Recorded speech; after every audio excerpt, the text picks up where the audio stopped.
Olá, este é o nosso podcast Questão de Pele.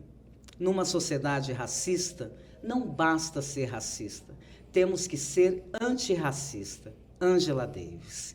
E hoje temos a honra de receber aqui Letícia Polidori. Tudo bem, Letícia? Tudo bem, Rô. Boa tarde. Muito obrigada, tá, pelo convite. Para mim é um prazer estar aqui com você hoje. Depois de tantas vezes a gente marcando, mas é um prazer estar aqui hoje. Nós que agradecemos a sua presença e participação. Que bom tê-la aqui conosco. Letícia, você assistente social, feminista, né? É uma mulher que se apresenta como mulher negra, gorda, o que nós entendemos que é muito importante trazer esse debate para a sociedade. Nos conte um pouco mais de você. Quem é Letícia Polidori? A Letícia Polidori é uma menina que sai do Rio de Janeiro, né? Aos 8 meses de idade.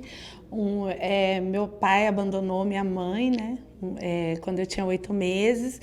E meu avô foi, buscou a gente, levou a gente para o interior de São Paulo, onde eu me criei. E cheguei aqui, em Campo Grande, com 18 anos. Mas uma menina criada no interior, que não conhecia nada da cidade grande. Cheguei aqui e me deslumbrei com Campo Grande. E aí começou a minha luta, né? Eu me casei, tive meus filhos aqui, me formei aqui em Campo Grande. Só que até então eu não tinha esse despertar, né? Que eu era uma mulher negra e gorda. Então eu sempre era a moreninha, a fofinha. E a faculdade trouxe esse momento para mim, né? Conhecendo Romilda Pisani na universidade. Então eu falei, poxa, que eu sou negra. E aí eu comecei a estudar sobre o que é ser uma mulher negra nessa sociedade, né? Onde a gente vive. E ser uma mulher gorda também. Eu comecei a me colocar, sou gorda, negra e feminista, mãe solo. E assim, eu me vejo em várias outras mulheres, né? Seja ela gorda, magra, né, branca, preta, eu me vejo em várias outras mulheres, mas eu carrego muito forte essa questão de ser mulher negra nessa sociedade racista, né? Então, para mim, eu sempre falo que a gente precisa sempre abrir portas para outras mulheres negras, né? Tá falando, tá discutindo, né? Todas as questões, assim. E aí é isso, assim, eu acho que a Letícia, ela vem se formando aos poucos, né? Eu falo que eu tô gatinhando ainda, mas eu acho que é isso, assim, a Letícia, ela vem se formando aos poucos, eu venho descobrindo todos os dias. Não apago a Letícia do passado, que foi uma menina que sofreu bastante, sabe? Mas eu não apago ela da minha memória em momento nenhum, porque ela precisou existir para a Letícia hoje estar aqui, né? Certeza. Essa Letícia hoje. Letícia, eu não posso deixar de trazer aqui, e até nós estamos conversando, mas hoje você vem nesse momento muito especial, que é o mês da mulher negra, certo? Nós celebramos o Julho das Pretas, no qual é alusivo ao Dia da Mulher Negra Latino-Americana e Caribenha, e também o Dia de Teresa de Benguela. E hoje nós estamos na última edição dessa temporada e para mim é muito significativo trazê-la, primeiro porque nos conhecemos naquele momento lá atrás, na universidade, e foi amor à primeira vista, né? Me lembro bem de você e a sua colega ali sentada na plateia e depois conversamos, que depois marcamos atividades na universidade novamente e que depois fomos estreitando laços e que depois já estávamos trabalhando juntas em vários outros espaços. Mas eu gostaria de saber, porque eu também acompanho você nos seus fazeres, né? A Letícia ativista, a Letícia pessoa, enquanto Coletivo Camélias, como que foi, como que é e como que está? Quais são os projetos do Coletivo Camélias aqui? Então, o Islã Camélias, agora nessa época da pandemia, né? Eu falo que a gente tá arrumando a nossa casa. O Camélias, ele tá com uma nova formação, né? A gente tá com 8 meninas agora, mulheres. A gente tem 2 adolescentes só, né? No Camélias agora. A gente vai trazer o Camélias com uma nova pegada agora. Não deixando a poesia de lado, lógico que esse é assim, a nossa ideia, né, principal do Camélias. O Camélias é um coletivo que eu tenho uma paixão por ele. O Camélias, ele me deu voz. Depois que eu conheci o Islã Camélias, eu falei, nunca mais ninguém vai me calar. É um espaço que todas as mulheres, se quiserem e puderem, têm que participar. Você já participou, você sabe que é uma vibração, um axé totalmente diferente, assim, de tudo, né? Que a gente pode pensar. Mas nesse momento a gente está organizando a casa. Vou dar um spoiler. Logo, logo a gente vai estar aparecendo aí na cidade. Não vai demorar muito. Mas é isso, a gente está se organizando, assim, bastante, sabe? Quando a gente organiza, cuida de nós mesmos para a gente cuidar das outras que vai se aproximar depois dessa pandemia, que a gente sabe que vai precisar dos nossos cuidados, né? Então, é isso. Com certeza. Letícia, para aquelas e aqueles que não sabem o que é o Islã Camélia, o que é o Islã Camélia? Diga para essas pessoas. E aonde encontrar também, aonde visualizar nas redes sociais. Então, o Islã Camélias é uma batalha de poesia na rua, né? Feita só por mulheres. O Islã Camélias, nesse momento, a gente está querendo fazer ele nas periferias. A gente vai descentralizar ele, né? Que antes era central. A gente sempre fazia na Luana, né? No Laricas.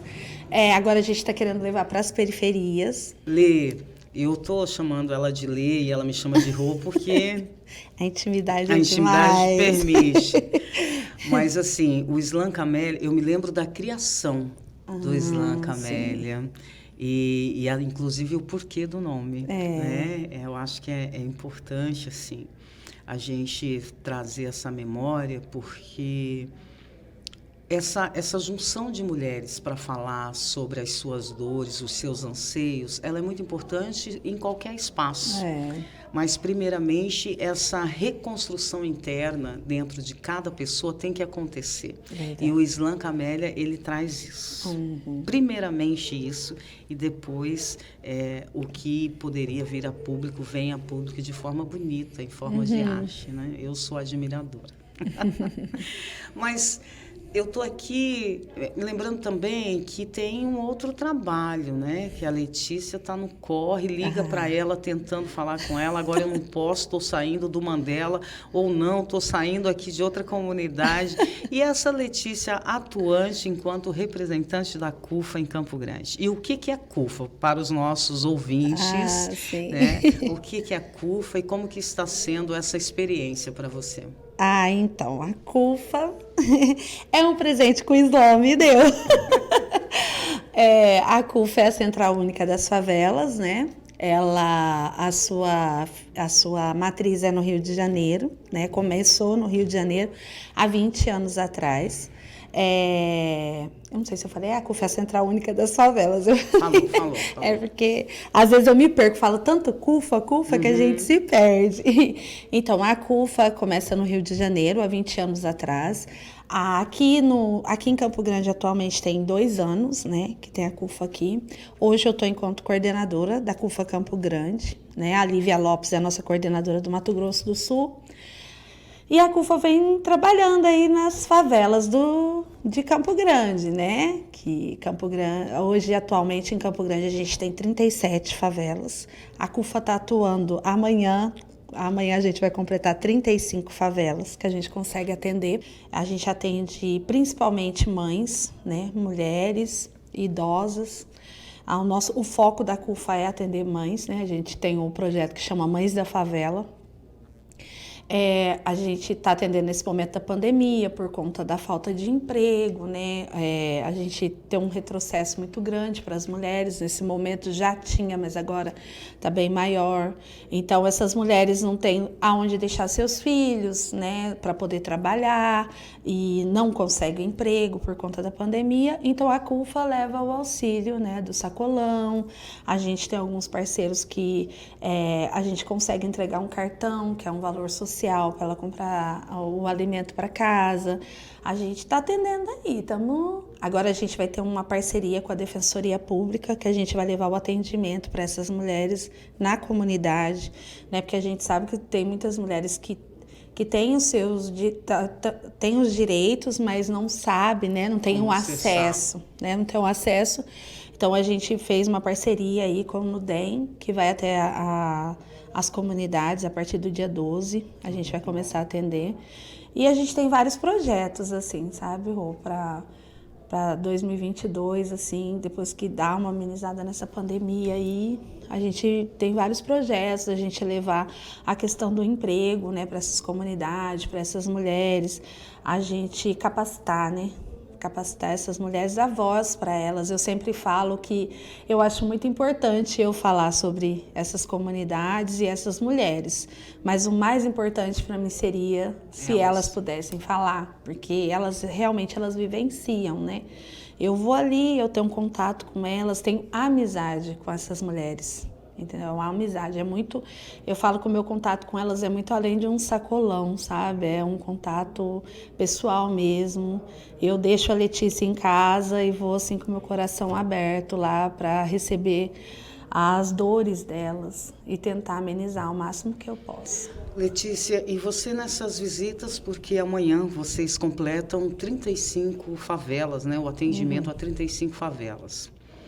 Nessas 34 favelas das quais vocês já atendem, o índice de mulheres negras é muito grande nessa situação de vulnerabilidade?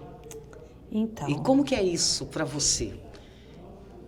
Eu vou falar para você assim que para mim é muito triste ver, porque é o que eu falei, assim, é me colocar no lugar delas todos os dias.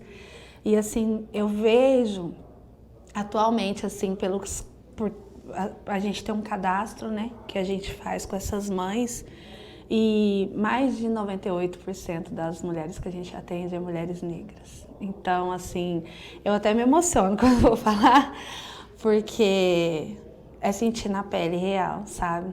É saber o porquê que a Letícia levanta todo dia e fica sem tempo, às vezes. É para lutar por essas mulheres, assim, sabe? Mostrar para elas que tem um mundo melhor. Mas eu preciso de força para tirar elas desses lugares. E são mulheres negras, muitas gordas também. Então, assim, é muito difícil para mim, de verdade. Assim, e tem um negócio que tem me pegado bastante, é quando eu não consigo ajuda para elas. Porque eu sou mãe e sou uma mulher preta também, mas com privilégios, alguns privilégios eu tenho, entendeu? E elas não. Então, assim, para mim tem sido muito difícil, sabe? É muito difícil, assim. Eu acho que é impossível você ir lá sendo uma mulher preta e não se colocar no lugar daquelas mulheres, sabe? Que moram em barracos, batido o chão, sabe? Quando é época da chuva, alaga tudo, sabe? E você chega lá, tem dia, não tem um leite para criança, não tem uma fralda, sabe? E o que me deixa mais indignada é você escutar que quem mora na favela é porque quer.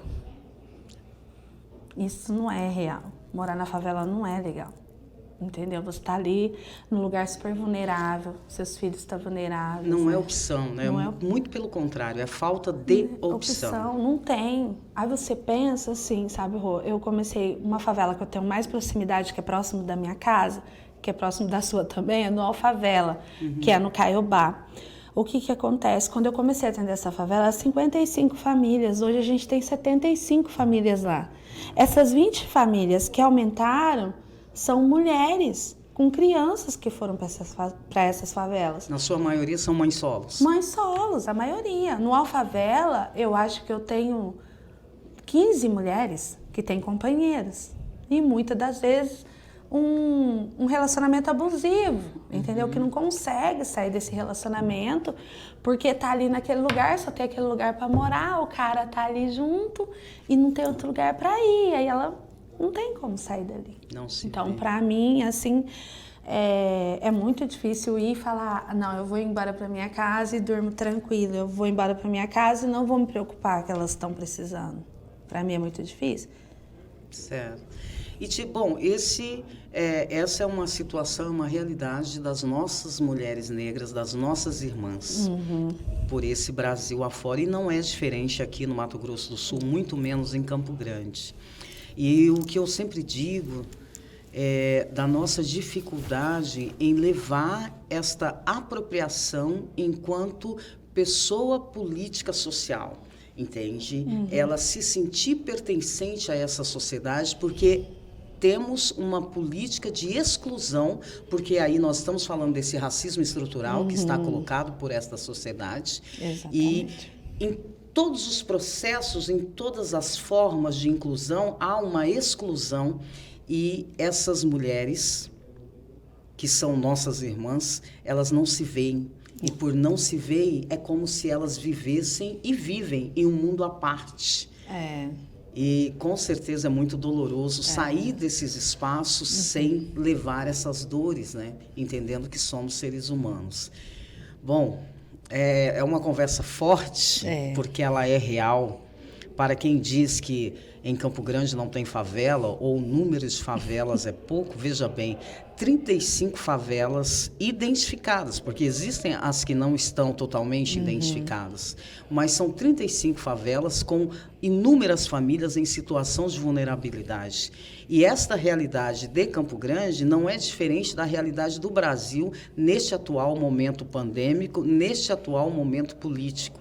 Então, nós precisamos pensar mais sobre o que queremos para o nosso país. E para nós, enquanto sociedade, de uma forma geral. Porque é uma cadeia, né? Uma coisa, ela está interligada com a outra, se não diretamente, mas indiretamente, e vai se formando essa corrente, e as coisas vão acontecendo ou deixando de acontecer. No caso da população negra, na sua maioria, vai deixando de acontecer, porque esse retrocesso, ele traz nítido e cru a situação da família negra brasileira nesse país. Exatamente. Rô, uma coisa assim que me chamou bastante atenção, não tem muito tempo, foi no último, sei se esse frio agora, o último que teve, eu fui levar cobertores e alimento para o pessoal em situação de rua. De verdade, assim, eu fiquei bem, aquilo me chamou bastante atenção. Uma única mulher branca na rua. A gente deve ter atendido mais ou menos umas 120 pessoas. A gente atendeu uma mulher branca.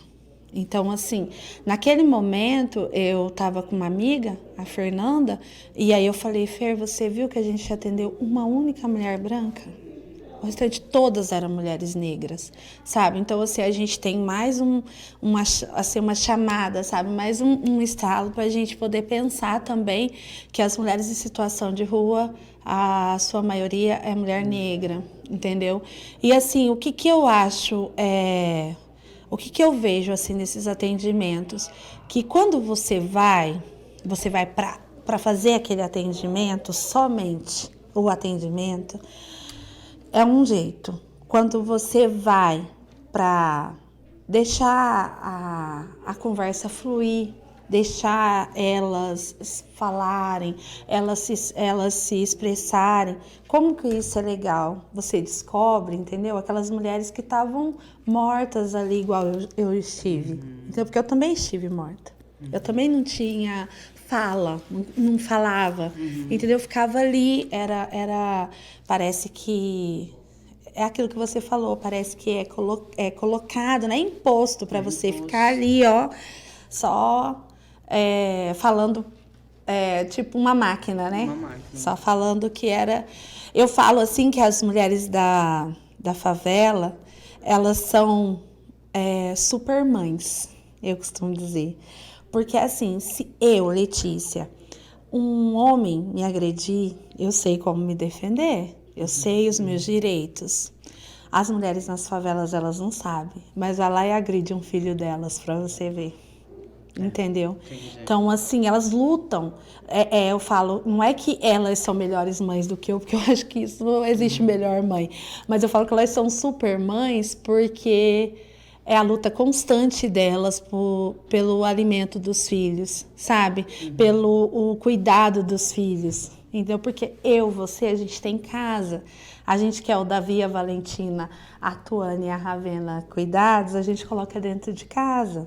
Essas mulheres no calor de 40 graus de Campo Grande, como que colocam 5 crianças dentro de um barraco, que é uma peça com banheiro? Entendeu? Então eu fico pensando assim, no frio ainda tudo bem, né? Porque tá friozinho e tal, mas aí você pensa, então se elas cuidam dessas crianças o tempo inteiro, assim, elas estão o tempo inteiro ali andando na favela atrás daquelas crianças para não se enfiar em qualquer lugar, entendeu? Então assim, eu falo que elas são super mães. E essa supermãe, o que você traz é importante porque a gente consegue, a partir do seu olhar, enquanto pessoa que está representando a CUFA Campo Grande, enquanto assistente social, ou seria que teve esse, não digo privilégio, mas que teve também a oportunidade, né? O privilégio, neste momento da nossa conversa, talvez ele vá para um outro lugar, porque nós vamos falar sobre a questão das tonalidades de pele, aí sim é privilégios, né? Ou pelo menos parte deste privilégio. Talvez essa seria. Mas, enfim, esse é o seu trabalho na CUFA, é o seu olhar em relação às mulheres das quais vocês atendem. Mas e a Letícia que gosta de ir no Laricas? Vamos aqui falar da Luana, viu, Luana? Um beijo para você. Que bom saber que você está bem. Fiquei muito emocionada e feliz, de verdade, de coração, ó. A Letícia que gosta de ir no Laricas é uma Letícia que encontrou esse mundo novo. Agora eu falo que a minha vida ela foi ao contrário, sabe? Assim, eu casei, tive filhos, aí depois me separei, aí que eu fui ser adolescente, entendeu? Sabe aquela adolescente que sai de madrugada para dançar e não sei o quê? Então eu fiz isso, eu fiz tudo ao contrário. Então eu hoje com 33 anos me descobri uma adolescente. Nos meus momentos de lazer, me descobri uma adolescente de 17 anos, assim, né? Fiz tatuagem depois dos 30, coloquei piercing depois dos 30. Então, assim, a gente vai se descobrindo ao contrário, assim, eu fiz todo um processo aí ao contrário. É difícil a gente falar da gente, né, Rô? Eu fico pensando assim, às vezes, um dia uma amiga minha fez um questionamento, a Fernanda. Lê, por que você não escreve sobre você? Aí eu fiquei martelando que falei, isso é real, por que eu não escrevo sobre eu, né? Que eu não consigo, como é isso? Então, é bem difícil, assim. Mas a Letícia que vai no Laricas é uma Letícia que adora ir... compartilhar momentos com as amigas. Assim, o meu maior lazer é tirar um dia e falar, hoje eu vou encontrar minhas amigas, vou bater papo, vou falar de coisas diferentes do meu cotidiano, né? É uma Letícia que adora namorar. Namoradeira, né? Que só. E é isso, assim, eu acho que eu tenho meus momentos de tristeza também, né? A gente fica triste, às vezes. Esse momento da pandemia, para mim, não foi, né, muito bom, porque no começo da pandemia, para mim, o abraço é essencial. E eu falo que a pandemia, o que ela me trouxe de mais doloroso era ver as pessoas que eu amo, as minhas amigas, e eu não poder abraçar. O dia, assim, que eu me senti a pior pessoa do mundo foi um dia que a Tatiana Samper, que é uma amiga minha, da CUFA também, ela foi na minha casa e eu não podia abraçar a Tati. Nossa, Rô, aquele dia pra mim foi o pior dia. Ela foi embora, sabe aquela sensação assim que você... Mas, gente, por que eu não posso abraçar a pessoa? Ela é minha amiga, sabe?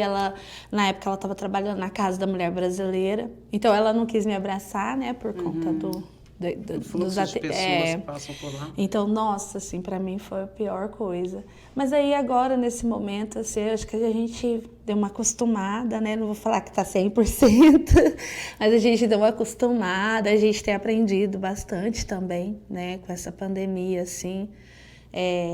Eu tenho descoberto várias coisas diferentes, assim, tipo, eu descobri a terapia.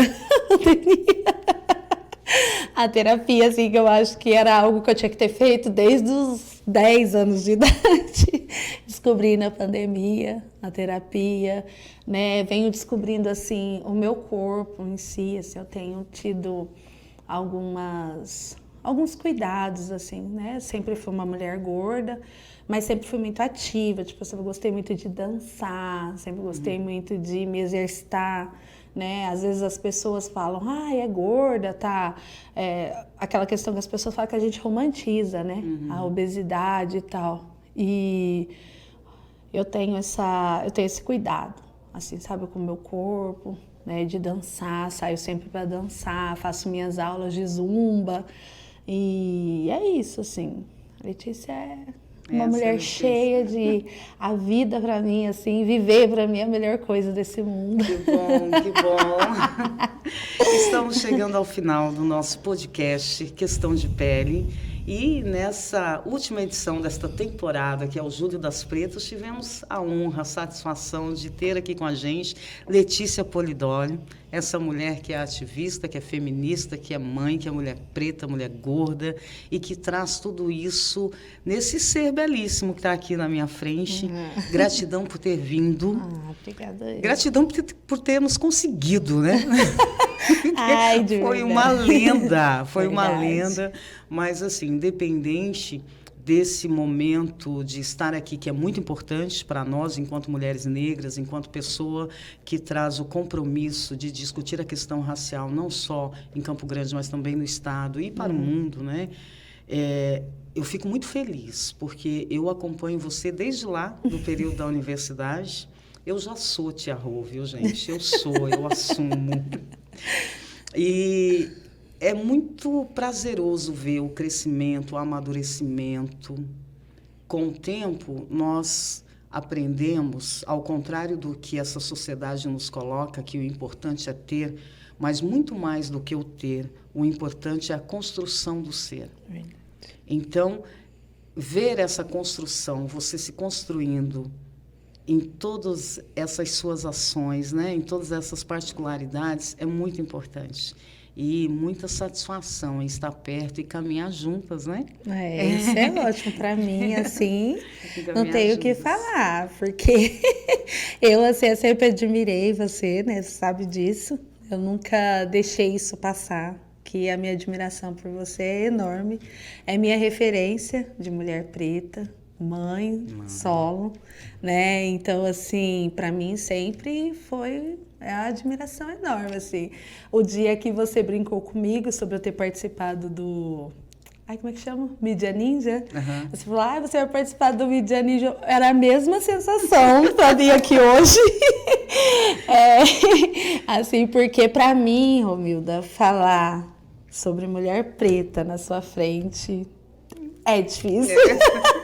Obrigada. E assim, porque tudo que eu venho construindo, tudo eu acompanhei a Romilda, né? Então, assim, pra mim, eu acho que eu já te falei isso, que você não sabe, às vezes, o peso que você carrega pela sua construção, por tudo isso que você faz, porque você é referência para nós, entendeu? Então, eu, Letícia Polidori, tenho um pouquinho da Romilda Pisani aqui.